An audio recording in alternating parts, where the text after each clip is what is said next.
రామకృష్ణారెడ్డి స్వయంగా ఒక ఈవీఎంను ధ్వంసం చేసిన దృశ్యాలు వైరల్ కావడంతో ఎన్నికల కమిషన్తో పాటు పోలీసులు కూడా ఉలిక్కిపడ్డారు. ఆ వీడియో ముందుగా ఈసీ దృష్టికి రాకపోవడానికి కారణం ఏంటి? అక్కడి సీసీటీవీ ఫుటేజ్ బయటికి వెళ్లడానికి ముందు పోలీసులకు అందకపోవడం ఎవరి వైఫల్యం?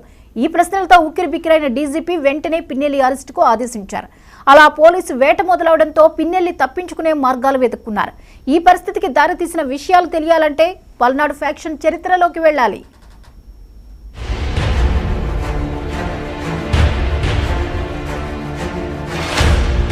రాయలసీమ ఫ్యాక్షన్ గొడవలను తలదన్నే ఫ్యాక్షన్ పల్నాడు ప్రాంతానికి సొంతం.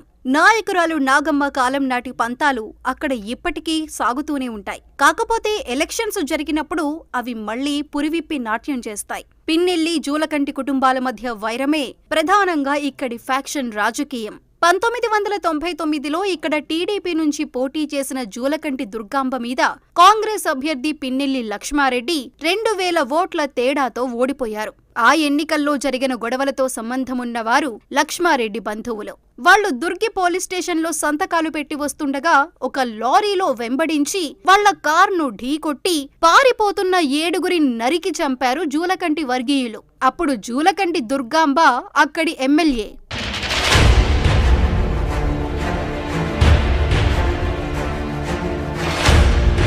ఆ తర్వాత 2004లో ఆమె కొడుకు జూలకంటి బ్రహ్మారెడ్డి పోటీ చేస్తే అదే పిన్నెల్లి లక్ష్మారెడ్డి 30,000కు పైగా మెజారిటీతో ఆయనను ఓడించారు.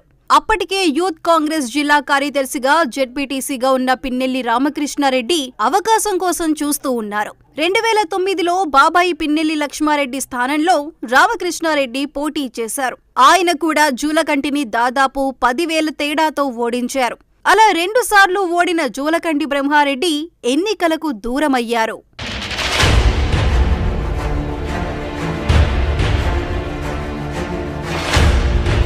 వైఎస్ చనిపోయాక జగన్ కోసం కాంగ్రెస్ కు రాజీనామా చేసి 2012 ఉప ఎన్నికల్లో 2వ విడత పిన్నెల్లి గెలిచారు.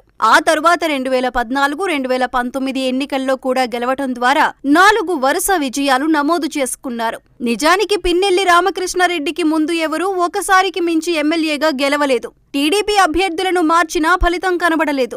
అలాంటి పరిస్థితిలో జూలకంటి బ్రహ్మారెడ్డిని ఒప్పించి బరిలో దించింది టీడీపీ. పిన్నెల్లికి సరైనోడు వచ్చాడంటూ టీడీపీ ఈసారి నానా హడావిడి చేసింది. దీంతో పగ మరింత రగిలింది.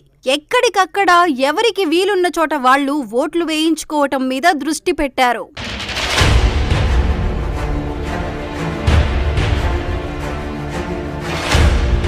ఈ క్రమంలోనే ఒక బూత్ లోకి వెళ్లిన పిన్నెల్లి అక్కడి ఈవీఎంను నేలకేసి కొట్టిన దృశ్యాలు కొంత ఆలస్యంగా బయటకొచ్చాయి. దాని ఆధారంగా అతని మీద కేసు పెట్టి పోలీసులు గాలింపు చేపట్టారు. అయితే అంతకుముందు జరిగిన రిగ్గింగ్ దృశ్యాలు వదిలిపెట్టి ఈ వీడియో మాత్రమే బయట పెట్టారన్నది వైసీపీ వాదన. ఏమైనా ఒక ఎమ్మెల్యే స్వయంగా ఈవీఎం ధ్వంసం చేయటం వార్తల్లోకెక్కింది. దాని వెనుక ఉన్న ఫ్యాక్షన్ గొడవలను గుర్తు చేసుకోవాల్సిన అవసరం వచ్చింది.